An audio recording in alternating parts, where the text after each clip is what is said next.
Okay, it's 12 noon. First, I'd like to welcome everybody to our Friday Zoom at noon program for entrepreneurs and family businesses.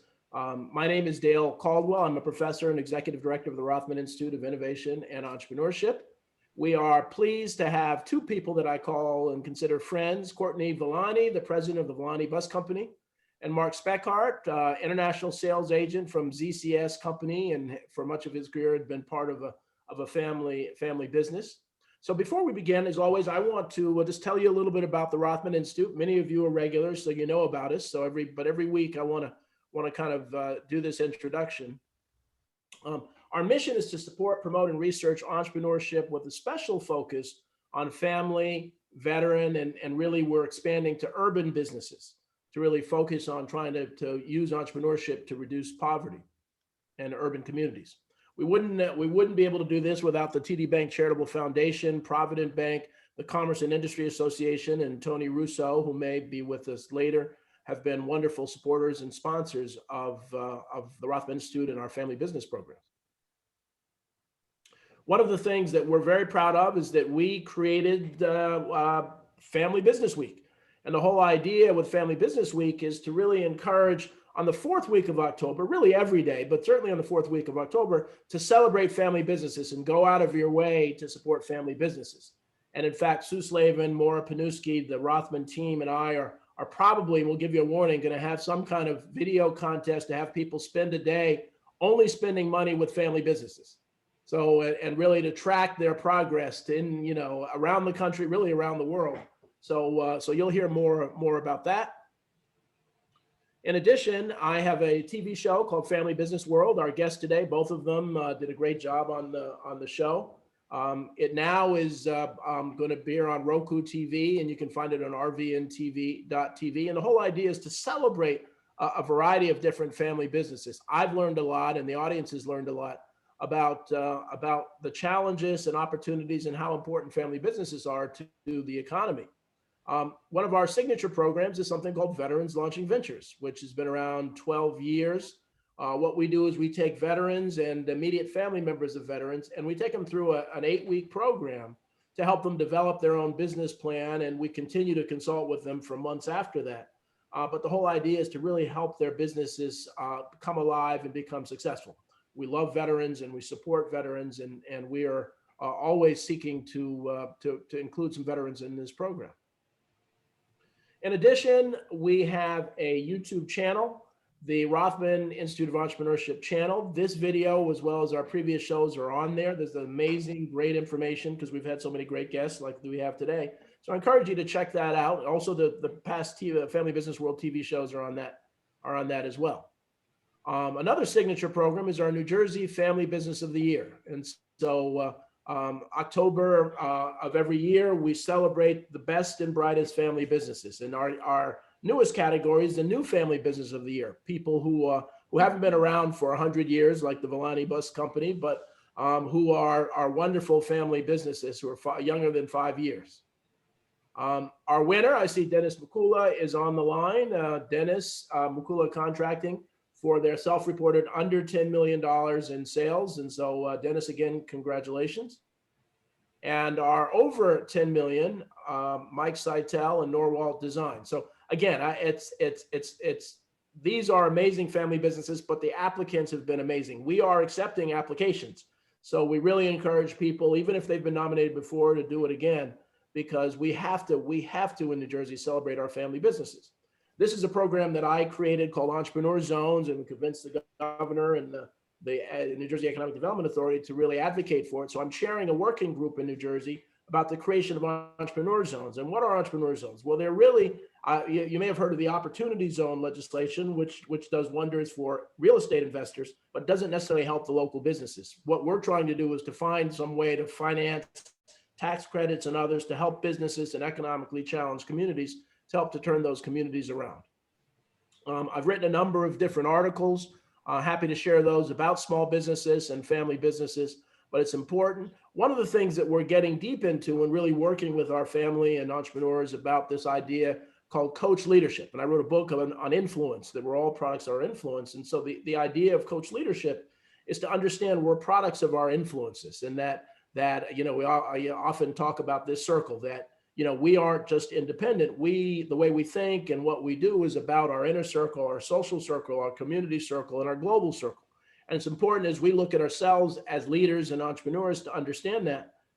And also as we lead others, is to be a coach leader, is to really try to develop the people with us and understand the influences in their life. And so you're going to see more and more of this thought leadership as we go forward.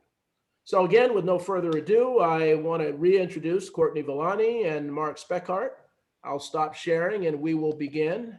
I'll start out with Courtney, whose a business has been around a long time. So Courtney, tell us a little bit about you and a little bit about when was the company founded and who in your family founded the Villani Bus Company? Thank you, Dale. My name is Courtney Villani, president of Villani Bus Company, and we're in our 102nd year, 102 years. Started in 1919 with my grandfather, who was walking home after a long day working on the Merck chimney and was tired. There was a trolley car strike, and he said, "What I wouldn't pay for a ride." And he thought, I can't be the only one thinking that. So he went to the guys that he played cards with and got a loan, and they got a milk truck. And I'm sure the time has expired on this, acquired some park benches and got it set up and called out in his broken Italian, a couple different options. Whatever had the best show of hands is where he went. And that's how he started creating the 44 line, a transit line operation. And, the rest is history, from one milk truck to more than we need to count today. Yeah, and we'll find out a little more about that. But one of the things that's important is that when I talk, especially on the show about to family businesses, they often start with character loans. They start with this idea, no, you don't have to nowadays, and this is the problem with banking, is that you basically don't need the money. They'll give you the money if you don't need it. And many of our entrepreneurial businesses that are multi-million would never have started if it was this time of year. And so we as a country need to begin to rethink that and figure out other ways of financing new ideas. And so Mark, you've done a number of different things. And so what say a little bit about your family business. My initial family business that I worked for, my dad. Yeah, the initial family business, and then we'll talk about what you're doing now. Okay, so my father or my grandfather started a company called, with another family called White Conveyors, and they manufactured garment handling conveyors that went into dry cleaning. It originally started mainly with the market in New York City, because you had the typical dry cleaner would only rent, they'd rent the first floor, but they also had the basement as well, but they never could utilize the basement. So my grandfather and Mort Weiss designed a conveyor that actually went down into the basement of the building and then back up. So they were able to utilize this cube. And from that, every dry cleaner needed to get these things. So it was literally, it just exploded, and it started in New York City. And I think they've just marked their 75th birthday, something like that. Wow. So Mark, what was that? This is the same conveyor that when you go to a dry cleaner, we see going around. This was invented Absolutely. by your family. Yep. Wow. Listen, and that one in that beginning at that time was a little cruder, different, and they evolved, but basically it's still pretty much the same. Mm-hmm, mm-hmm. Yeah, really. Yeah, you go to the dry cleaner now, and you start to see that. And so your family, what role did you have in the business? As you got involved in the business. Well, I started off very young. I did everything from sweeping the floors to working out in the factory. Obviously getting teased by a lot of the other factory workers out there while asking me for the pipe stretcher. There's no such thing, right? But of course they all got a kick out of that one. But so I learned to weld, I learned to cut, I learned to install the machines, I learned to build them. And then I went to high school, college, out of college, I started going for my MBA. That didn't work so well, but I did the work study program up in Northeastern. So I was kind of fixated on going into Wall Street. And And so I ultimately ended up working with my father in his business. And I worked from everything from service. And then I really got into the area that I really enjoyed the most, which was sales. And there were areas and markets that I thought were underutilized. I knew this dry cleaning market, just like it is now. How many dry cleaners do you think have gone out of business since this whole, pandemic? A lot. Thousands and thousands of them. So there's other markets that needed to be developed. And that's when I started traveling over to the Middle East and to Asia and started developing a lot of the massive resorts that were being built around the world. And I came up with a conveyor system that on a bar napkin in Vegas that basically made a automated locker room. And from there, it just went crazy. It was great. It was a lot of fun. Well, we'll talk some more. I want to go back to the early days because another thing that I learned in talking to businesses is one, that the character loans, but the other is people who stay with the business often start out very young in the business. So Courtney, tell me, did you start when you were young in the company? Yes, I thought that I was at 3 years old. I thought that I worked in the shop as a mechanic. And yeah, absolutely. There's a picture of me in a little red t-shirt. I was helping the guys push the tires. I didn't know there was anyone behind me actually doing the work. And now my 3-year-old son believes the same. So it's contagious, absolutely contagious. And it's wonderful. Go ahead. There's a story about me. I was dressed for a meeting one day and one of the buses had a problem, and I am not a mechanic, nor do I claim to be. And at first I thought that was like a handicap, but then realized that, you don't have to be everything to everyone, right? And I guess they thought that there was like a fire underneath, but I was a firefighter and I can't help staying away from that stuff. So I jumped on a creeper and I'm under the bus and my mother's like, "What are you doing? You're in like a dress and heels. Get out of there." I was like, "Oh." Well, see, and the reason I highlight that's both of you starting young is that you find that if anybody has a family business, when you start folks out sweeping floors, doing the menial stuff, they realize they value the business much more than when you're old enough, you start out as a senior VP in the company. And it's just another company, but you really value that and you take it to heart. It is so consistent. So that's good. So Mark, okay, so you invented this locker system. How does it work? I didn't invent it. I just came up with the idea and then everybody else went crazy and designed it. I just came up with the thought. It was like, what? We have this problem. And you know what? And the conveyor was called You Pick It. And it was actually, I was in a meeting at MGM in Las Vegas.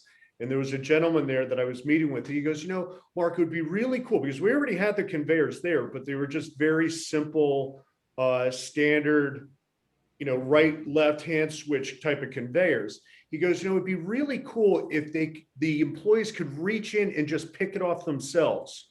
And I'm like a You Pick It. And he's like, yeah, You Pick It. And that's where we came up with the name. And then we came back, it was like, okay, this is the fundamental structure of the conveyor. How can we actually make this work? And we just started, the people that were far smarter than me, the engineers and all these guys just started, and I would sit back there and just stare at it. And they would be like, what about doing this? What about doing that? And I'm like, well, that's pretty cool. Will it work? We don't know. There were so many failures you could, before we even got to where we were or we are now. And, it's nice because the competitors have actually tried to duplicate it. That's how successful it was. So it was pretty cool. Right. And we created a whole new market. Just me jumping on an airplane, never being to Macau, never being to Hong Kong, and realizing that all the big casino players were all going from Vegas over there. And I'm like, how do I get there? Jumped on an airplane. I ended up in a bar. I'm sitting next to this guy. And I'm like, who are you? He goes, I'm the president of MGM Asia. Really? He's like, what do you do? And I'm like, well, I manufacture conveyors in New Jersey. For what? And I told him, he goes, oh, you got to meet up with this guy. Next thing you know, it just went, whoo.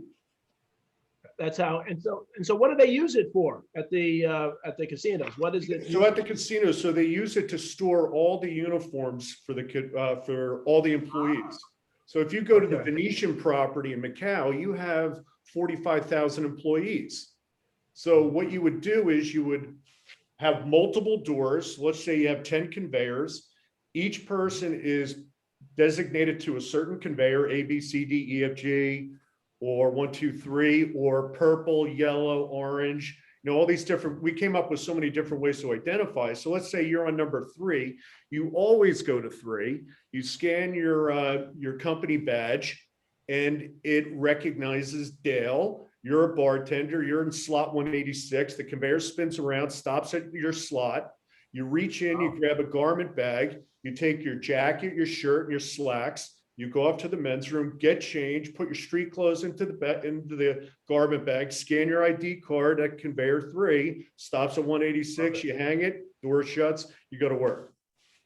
Wow, what a great system. And then we track all of the uniforms with an RFID. So we know that this is your jacket, this is your shirt, this is your pair of slacks. Everybody gets 3 parts, so they get 3 sets of uniforms, so they constantly rotate around. And we know that your shirt at wash 49 is starting to look a little ratty. So when we scan it, oh, it's 49, we got to get Dale a new shirt. Right. So right. we do all of this inventory tracking. It's super cool. Yeah, that is very, very cool. Very cool. So Courtney, so let's go back to the busing. So you how many buses do you have? Tell a little more about the size of your business prior to the pandemic. Yes, before the pandemic, we were our employee count was at about 237. Wow. Now we're not at 200 yet. We're not back at 200. Our last school district, we have school and charter buses. Our last school district just reopened April 19th, which we were very pleased, very grateful for. The charter bus business is as quiet as a mouse. It is slowly starting to pick up, but they're more lawn ornaments at this point. The general business is down. We're grateful that it's back up to 40%. So we're very grateful for that. Wow. And we're just, hopeful that it'll return. And we expect spring 2022, next spring, for a better year for our charter business. As most people have already seen in the news, the schools are expected to reopen in full status in September. But yeah, it's the first time we were non-operational in our over 100-year history. So school busing and charter busing has a very small margin to begin with. It's a community service. It's part of infrastructure. And what most people don't understand is that small business owners, for the most part, are not rolling in it. It's a cash flow feeding the community. And, you're happy to get a little extra cheese if you can, and not every year, there's not always extra cheese at the end of the year, So, recession proof, maybe. Pandemic proof? Clearly not. So this is not a one-year problem or issue for the industry. And other industry issues are a driver shortage that existed long before the global pandemic hit. And then with things like motor vehicle having staffing issues and closing, even though there have been increases to efficiencies in motor vehicle, it's a long wait to get your license in a difficult economy, in a difficult time. So it's a lot of challenges. So I mean, one of the things, I was talking to someone yesterday, actually, at the head of a chamber, and I was saying it just seems like with small business in New Jersey, across the country, that you're either, successful and you have more money than you ever need, or if you fail, then you're just a bad business person. That's the view of small business in New Jersey by a lot of politicians. It's like they don't understand that most of you are good business people, just barely survive, and the margins are so slim. And then a lot of the regulations and other things hurt small businesses. And so it really is a challenge. And that's kind of what we want to do at FDU Rothman, is to really be a voice and really advocate. And we've joined a number of chambers and really kind of get this, because this is where the jobs are as we go forward and go back. So I just admire what you've done. And one other question for you, then I'll go back to Mark. So are there many other women owners of bus drivers? I mean, of bus companies? So if I think about my school bus contractor association and my fellow contractor owners, I definitely think of, I know I have one other female owned company. I know that there's female leadership throughout. But I think, you know, when you think of the school bus industry or think of a blue collar business like ours, it's what you would expect. You know, it's mostly male dominated, and I have had a positive experience in it. And but also, as you already know, I was a firefighter for a number of years, so I don't go into any situation with an expectation of being handled with kit gloves. Is it? I don't. Gloves. So Right. yeah. Right. So you know, it's a low bid industry, so Yeah. there's no like alliances that work kind of thing. It's unfortunate for school districts that right now the only authority they have is to either go into a low bid situation where they may not get the quality they need, or they can choose to do a direct contract with the contractor, but that's a very difficult sell up the river. Yeah. So as a School Bus Contractors Association member and part of the board, we're working on an accreditation process so that a school district can be confident, oh, they're accredited by the state association, so we know that they've got the correct authorities, that they're following and compliant with regulations, not only meeting but exceeding whatever the minimum necessary rules are and regulations, that we are exceeding the insurance requirements and have safe practices, so that it'll help give an opportunity to show who's above board and doing business the way that it's supposed to be done and expected to be. Because we're not moving boxes. Right. You know, it's a True, safe, yeah. it's a safety focused business, and it should be. Yep. So Mark, going back to you. So you have been very open about family challenges. You know, about the family business challenges. So you don't have to go in, a whole lot of detail with family members unless you want to. But I know that there was conflict within the family around the family business. Talk a little bit about that. And I think it's important to be open about this and not pretend that family businesses are always copacetic. So talk about that. Yeah, I mean, it was a real curveball, to be honest with you. I didn't see this one coming. I definitely have learned a lot over the last 7 years. And I have a different perspective of it now than I did in the beginning, because it was very hurtful. Essentially, my father, I'm one of 7 children. I'm number 6. And my 2 eldest siblings have been in the business. My oldest brother has been there his entire life. And then my youngest brother, he's in the business as well. And then there was a issue with my sister, who was in the business, the oldest one, and she left and she adopted some children, and there was a lot of debate going on between her and my father, because she wanted a leadership role, meaning being exactly like Courtney is, but she certainly did not have your skill set nor personality. And with that, I think my father realized that, and she became frustrated and left, and subsequently raised these 3 kids, and was essentially, she was single, she never married, so she essentially did whatever odd job she did, but was very much taken care of by my parents. As my father got older, he ended up getting ill. He ended up getting diabetes, staph infections, blah, blah. And my mother, who was a bit upset with my father because my sister was no longer in the business. And at that time, when my sister left, my father actually decides to go on retirement and kind of just left my brothers and myself running the business. However, we had a complete support group. So I can admit to you that I didn't have the complete skill set. I didn't have the understanding. What I did have was a very open mind that I could listen. People would value my opinion, but I valued their opinions more.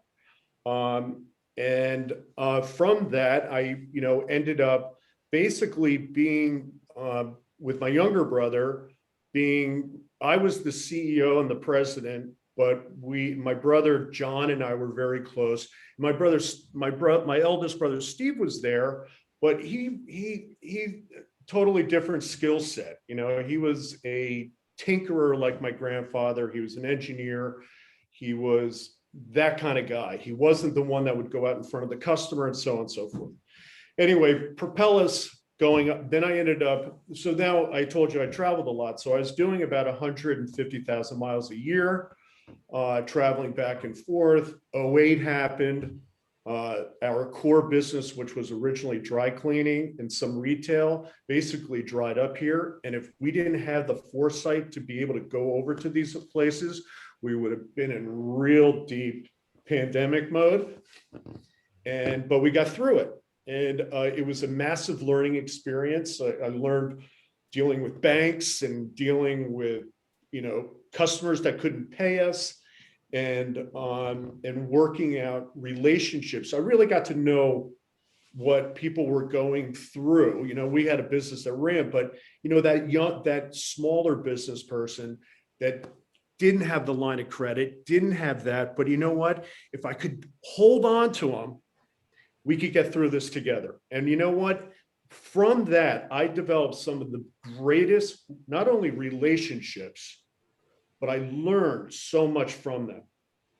So in the end, ultimately, I ended up getting cancer. I was pretty much have one foot in the grave and one on a banana peel. But I was able to pull it off. Thank God for great doctors and an amazing support group, somebody's watching over me. But that was probably one of the greatest experiences that I've went through, because it was extremely humbling. It really just punched me in the gut and really got me to put on a whole different perspective of looking at life, people, situations, your kids, your wife, everything. I kind of fell in love with things all over again. And it was enlightening, and I learned a lot. And then I became a patient advocate at Sloan, and I developed some amazing relationships with people, and I've lost a lot of really close people that I became really good friends with. I'm still very close with their families, their wives, their kids, their, whoever.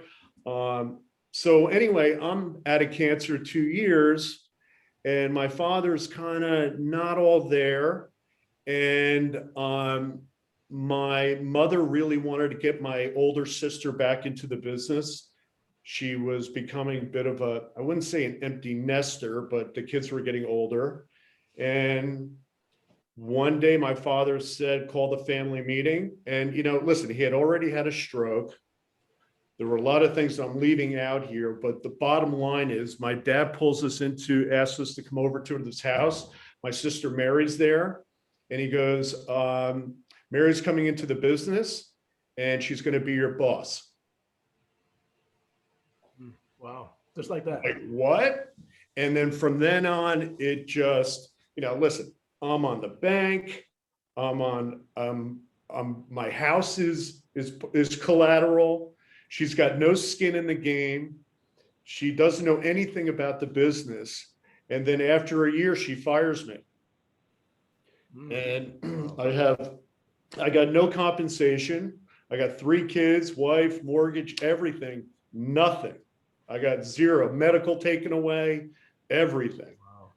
And then she turned around and sued me for a non-compete that I had signed 24 years ago. And at that point, I had to make a decision. I had a lot of mentors that I had, and they said, "What are you going to do?" And I'm like, "Well, I've been doing this my whole life." And there was a competitor that we had that was over in Italy. And one of my father's old partners, who's since sold out, he goes, "Get on an airplane, fly over to Italy, meet with the CEO and ask for the moon." And I went over, flew over there. He couldn't believe the story. Matter of fact, nobody can believe this story anymore. And I think I'm going to come up with a Netflix special on this one. And he goes, "You're hired. I want you to represent us." And so that's what I've been doing the last 7 years. And I've been growing the business. And you know what? I'll be honest with you. As tough and how scared I was, and how I thought how worthless I really was, and how I thought I didn't have the skill set. I'll tell you, I should have been anticipating bad things from the very beginning, and knowing that most of them don't come to be, but I should anticipate it, because if they do happen, I'll know how to deal with them. Just like I had my physical the other day. I'm cancer-free 11 years. I still get a little worried, but I go into the doctors, and I'm like, you know what? I could get the check engine light again today. Something could happen. And then for 11 years now, I've got nothing but no check engine light. And Mark, thank you for sharing that amazing story. And so one thing that I'll say about Mark is that he's living life to the fullest. Every time he's traveling the world doing amazing things. I love living vicariously through him. But thanks for sharing. And so Courtney, let's talk a little bit about your family and your dad and grandfather and kids. So how is that? I have to answer the door, but tell the audience about your family relationships, which have been much more positive. I will try to keep it as up as possible, but every family business has some drama. And I was just speaking to my safety manager minutes before this call and said somebody had approached me years ago about doing a reality show based on the business. And I had to show them that I wasn't interested without making it seem like there was a reason for them to be interested. Because I was like, oh my gosh, no, there's just too much.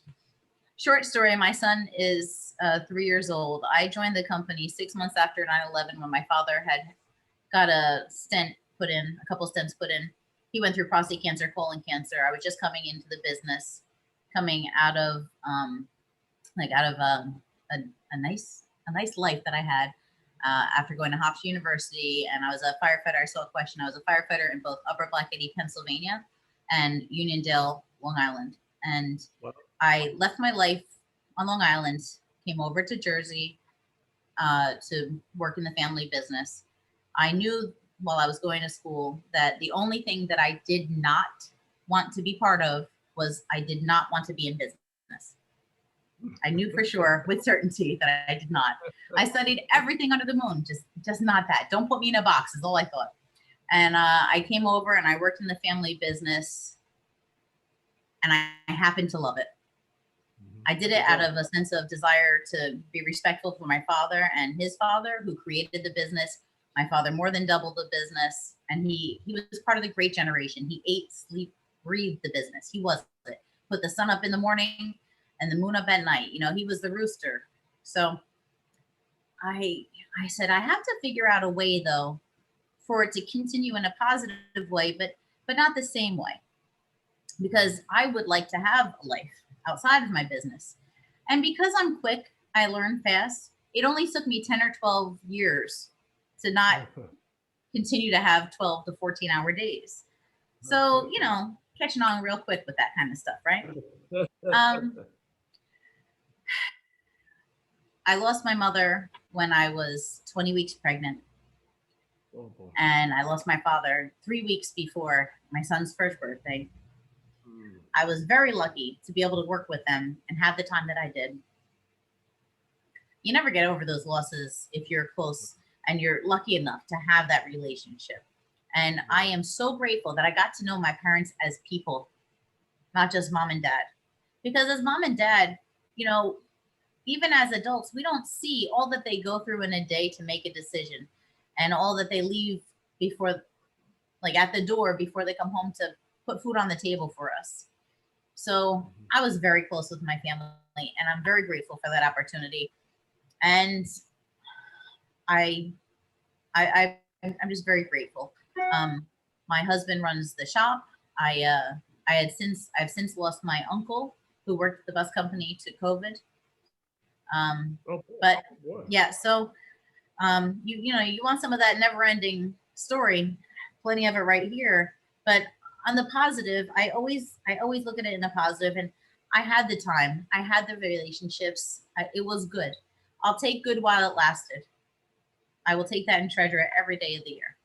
So when I act in a good faith to help continue the business in my father's legacy and continue on in a way that my mother and father would be proud. And I try to treat people with the respect that I hope that my son will get in the future. And that's what I try to do to stay mindful of it. And it was very, very difficult in the pandemic because I wanted to do for people, but I had to be reminded, and it was through a great mentor who gave me just, you have to do what you need to do for the business if you ever want to be able to do what you want to do for people in the business. Otherwise, you may not make it through. And Right. that was a sinker in the belly. You know, that was a tough one to swallow. So now we're trying to figure out how to continue on in a positive way with less than 40% of the revenue and still trying to rebuild some of that nest, you know, that net, actually, the net. You know, we were preparing for we had a robust savings for our 100-year celebration. That went out the window. I was so glad we had it. If we didn't, I don't know if I'd be speaking to you from this position. I might be like, hey, Dale, do you know anybody who needs someone to work in But it's, you know, it's always about perspective, right? And every day I'm grateful for the opportunity. And at the end of the day, we say, we live to fight another day. That's it. And if we can fight through that, we're very lucky. So one of the things that, and this, thank you both, and I hope it's very clear to the audience that positive attitude that you both have, in spite of some incredible challenges, has got you through. I mean, just it's amazing that, and I don't think a lot of entrepreneurs understand how important that is. It's not just about the bottom line. That is related to the bottom line. I don't know if either of you want to talk about the positive attitude that you have, and even if you have some personal things outside of work that keep you positive. You know, Mark, is there anything? You're always positive. You've dealt with cancer. Is there anything you do? Is there a mantra? Is there meditation? Or what do you do to stay positive? Well, first of all, you know, spending so much time over in so many different cultures around the world, I fell in love with, you know, I used to go late night walks in Hong Kong. And I remember meeting an old Chinese guy that was doing bonsais. And I got completely turned on by bonsais, and now I do bonsai. Explain more about, for those that don't know, bonsai. What is that? It's a small tree. Right, and it could be anything. That's what it means. It means small tree. And, it's funny because now on my street, my neighbor's actually into bonsai. And I was like, so now we do bonsais together, and I joined a couple clubs and stuff. But and you know, I build stuff. I've always been a carpenter. I love to build. You know, I used to build furniture. I used to build all kinds of jazz. Now I take care of I just built my wife she brings in rescue bunny rabbits We have 14 in the back of our house. Oh, really? Oh, my Yes, goodness. 2 of them, well, New Year's Day at my house fire pit with all my friends over, 4 more bunnies came out of a hole. We have a problem. Now we have them all taken care of. We will have no more bunnies. Well, actually, I have one more bunny that's coming next week. Just so happens, his name is Stubbs, and he was a pet of my second patient that I was an advocate for at Sloan Kettering. His name was Terry O'Hara, and you could see a video of the 2 of us being interviewed on YouTube. He was a first responder at 9/11, and he ended up developing the same cancer I had. Wow. Unfortunately, Terry did pass away, but his wife reached out to me like 3 weeks ago. She goes, "Can you take Stubbs for me?" So I talked to my wife. So now number 14 is coming next week. Wow. Wow. But the big thing, the one thing that it really got me going literally 6 years ago is that I started studying philosophy. You know, I was raised in a very Catholic family. I married a Jewish girl, go figure. But the bottom line is, and I bike. I do about 150 miles a week on my bike, Nice. and I love to listen to books and podcasts when I do that. And I've spent better part of the last 3 years studying the ancient Greek Stoics, and some of the really old stuff and some of the new translated stuff. And it really comes down to this: all this external stuff that you have no control over, you don't. You don't. You got to just roll with it. The things that you can control reside right here, and how you react to anything. And you know what? Most of the time, it never happens. Right. Or it does happen because you work hard for it. Right. keeps Courtney, me what about safe. you? What's your secret? That's great. That's fantastic. Courtney, what's your secret? And then we My have son, I have a toddler, and his nickname is Godzilla. So what's better than that? He's the light of my life, and it's it was a great distraction during COVID, and I'm grateful for the extra time that I got to have with him. My bookkeeper's daughter watches him in his office right next to mine. So I'm grateful to have that one-on-one time together because, as you know, everything goes way too fast, way too soon. I'm really appreciative for my Villani bus family. I really do view them as an extension, and we are a team together. And so I'm grateful for every single person that comes into work, and I'm grateful that I have an opportunity to come into work and come into my office to go to work. Grateful that the world is opening back. My high school band director used to have 4 letters above his door in the band room, and it was CANI, constant and never-ending improvement. So every day I ask myself, what can I do? What constant and never-ending improvement can I do? And I'm sure if you were to take a poll of my close team here, they might be a little tired of the constant and never-ending improvement because, I just was sharing today about how, there's no finish line. You know that, right? Like, whatever it is, it's always trying to do something better. And then next, we don't get to an end. We just continue to grow. And that's an exhausting idea for a lot of people, but I'm exhilarated by that. My father used to say about problems, and I didn't understand how at the time. He said, just be a duck. I said, what? Let the water roll off your back. Just be a duck. Interesting. And I was like, what are you talking about? He, quick learner again. So it only took a couple, 20 something years for that to really work and sink in.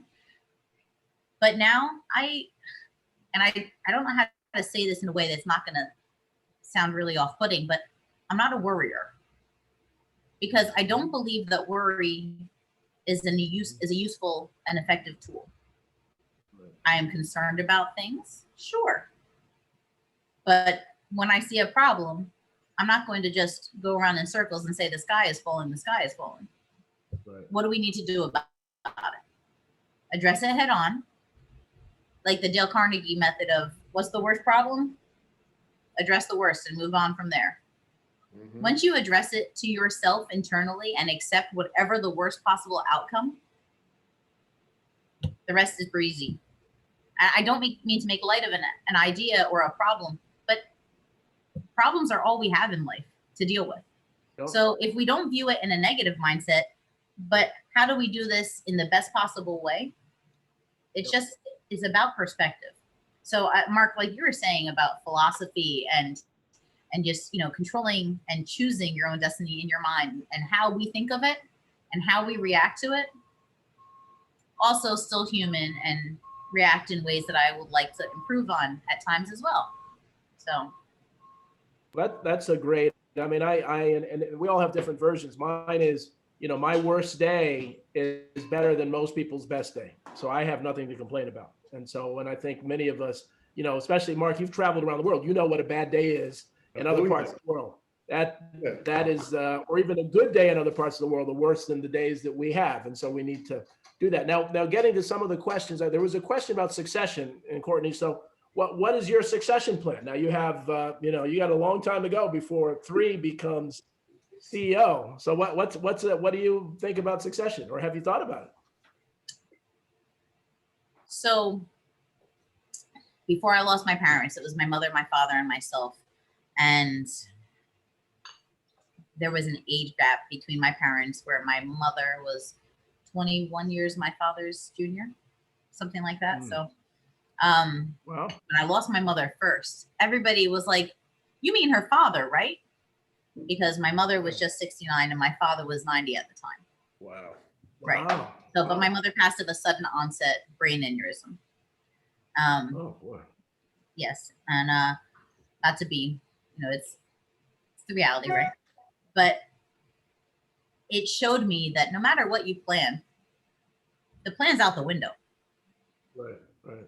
So when I was dealing with that and pregnant with my son, and anybody who's either gone through pregnancy, been a mother, or had to live with one as they were going through those stages, understands that even a person who's never planned an ounce or a day in their life, when they're pregnant, is usually trying to plan out the foreseeable future for eternity and beyond at that moment as the nesting stage, right?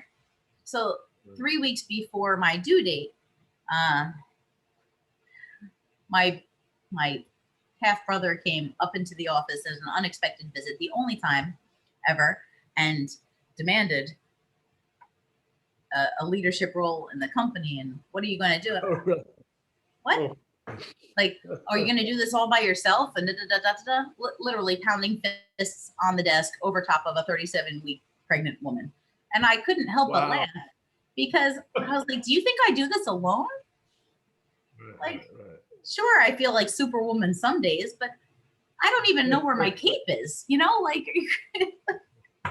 so, do I have the answers for the future? No, but did I put some things into place that were not before? And I was so fortunate to bring in a really great general manager and my bookkeeper and my husband who runs the shop side of things, the facility. I mean, I have location managers that are independent, responsible, and do things with ownership. And I can trust and entrust them. And that goes, it continues on through management and my individual drivers as well. I mean, yesterday I was so lucky that I got to do a photo shoot with my school bus drivers for a school bus driver ad campaign for recruiting school bus drivers in the state of New Jersey. And I was like, wonderful. Yeah, that's great. They're going to be awesome. That's great. Wonderful. That's great. So Mark, what's your future? You like what you do. You're living a very full life. What's your future? You're not in the family business. Would you ever go back to the family business if the situation were right? Never. Never. That chapter is closed. I'm writing a whole new book. I created my own business. So not only do I rep the company from Italy, but I created my own business here. And basically I'm a reseller. We're on the verge of getting into some really, really cool new markets. Doing a lot of e-commerce stuff. We're getting into the hospital market, which next week is actually a big week because the company I represent out of Italy makes a scrub dispensing machine for hospitals for doctors and nurses. And it's virtually, they have them here in the States. It's a very large market. It's a $50 million market here in the United States. There's basically one player, and I'm going to be the disruptor. And so that's my plan. So I already got the focus. I know who the customers are, and we already got some pilots out there. And this thing is going to be super cool. The technology on it's awesome. I'm integrating the RFID business. Again, I'm not the guy that's behind Oz. There's a whole group of other people. I just come in with I ask a lot of questions, and I walk around with a freaking notebook, and I write a lot of stuff down, and I have a guy that I'm partners with who has been a real mentor for me. He totally thinks the opposite of me. So whenever I'm discussing something, I'm like, where did you come up with that? And, and so there's a constant challenge going on.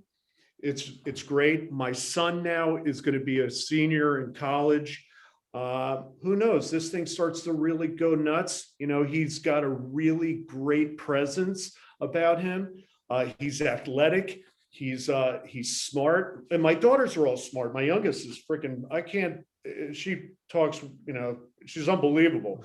But, I was just listening. My son's working as a sales rep now for a technology company. Of course, they're doing everything from home. So the other day he's up in his bedroom and I hear him doing a sales presentation, and it was really, really good. But I was like, Kyle, you're talking too fast. And, he's like, really? I'm like, yeah, just tone it down a little bit. And you know what? He actually listened to me. And so it's, so who knows? I think this thing, it's really ramping up as far as the business is concerned. I'm learning, I'm flying by the seat of my pants because I'm telling you, coming from a business that was being run like Courtney's business, that had all the support, and you had people that did certain things, the insurances, the administrative, the billing, it all sits on me now. And it's exhausting, but listen, I can do it from home. I can do it from anywhere, and I don't have to go to an office. So it's starting to fit my lifestyle, or I'm building my lifestyle. Yeah. My father used to say to me, slow down. I can't listen as fast as you're talking. Right. I can't hear it as fast as you're talking. So Courtney, for the leaders that are on, we have a number of CEOs with their own company, and you've had to really battle some of the big companies, the big bus companies, and the advantages. Talk a little bit about how do you stay competitive against people twice your size, 3 times your size? Couple of things is that when you're a small privately owned family business, and size is relative, whether it's 20 bus or 200, you feel like the big corporates are the enemy. Mm-hmm. Once you really get to know your business, you realize that's not true. Whatever I try to do well, I support it with training, education, give people time, respect people. I want to hear them. I want them to be valued. If you treat people well, you'll create a good environment for people. If you have a fair standard and fair expectations, you'll get a good result, in my personal experience. And so what I came to realize is that if we do our job well, and when we do our job well, it largely goes unnoticed in transportation, as many other industries. Probably same in the dry cleaning business and the, all of those things. It's great for the first conversation, but as long as you do your job well, people don't even notice, and that's okay. And sometimes you lose a big contract. In 2019, I lost a 53 route contract. because it's a low bid environment. Right. And I lost it to a large company. But when it came time to performance, it was seen the difference in the value. And so sometimes a customer doesn't know what they have until they've got a different experience. Right. Great point. Well said. You just Very, got to very ride out that storm to get through to the other side. That's good advice. That's good advice. So we're getting near the end. Mark, I have to ask you, tell the audience, because I do live vicariously through the stories you tell. What are the two most interesting, and do it, we only have about 4 minutes, but two most interesting trips you've been on in the last few years? Oh my gosh. Well, I've always loved Asia. So going through, actually New Zealand was probably my favorite. If there's ever a nuclear war, that's where we all go, because it's the most incredible place in the world. The people are phenomenal. I mean, I can't even begin to tell you a lot about that. I mean, it was great. I love the Middle East. I loved going to Turkey. I loved going to Istanbul. I thought it was one of the coolest cities ever.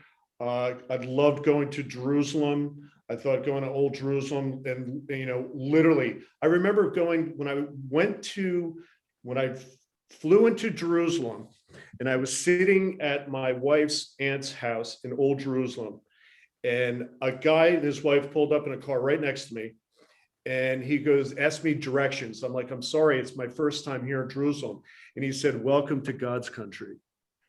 And it was just a phenomenal. I've never had seen a culture like that, where you have the Muslims and you have the Christians and the Jews, and everybody just commingles, and it's such an amazing environment. Regardless of what's going on now over there, going over to Bethlehem was insane. I mean, it was just great. I just loved going over there. There's a lot more that I could talk about, but I only got 4 minutes. Well, and that's and the reality is, those of us who travel the world, you realize that the people are all good. It's the leaders that cause all this conflict. It's the people. You can go to anywhere in the world and you just have a chat, or you have water with somebody, and they're good people. It really is good people. So that's one of the reasons we're pushing entrepreneurship, because and most people are entrepreneurial. Most people are innovative. They have ideas. They want to do stuff. They want to do innovative things, and we just need to begin to celebrate that much more. So final comments, Courtney. Any final thoughts, as we've talked about a lot of different things for the audience? Sure. I think it's a time for people to support each other more now than ever.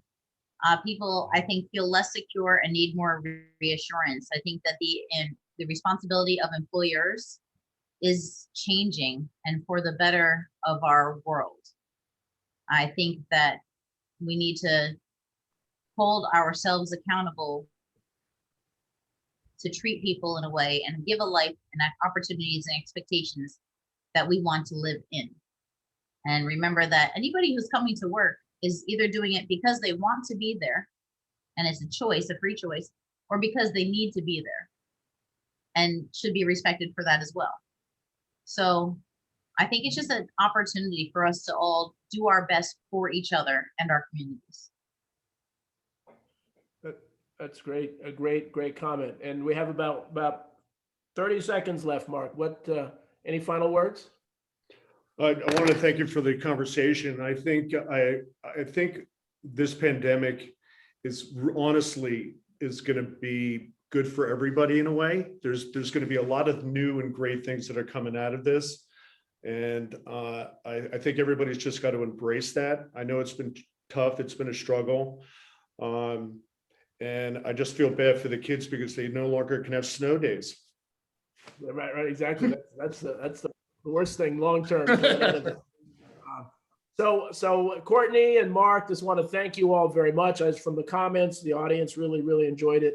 You're great people, and I was looking forward to this, as I look forward to all of them, but you are special folks who've done some special things. So take care, everybody. Have a great weekend, and we will see you at the next Zoom at noon on Friday.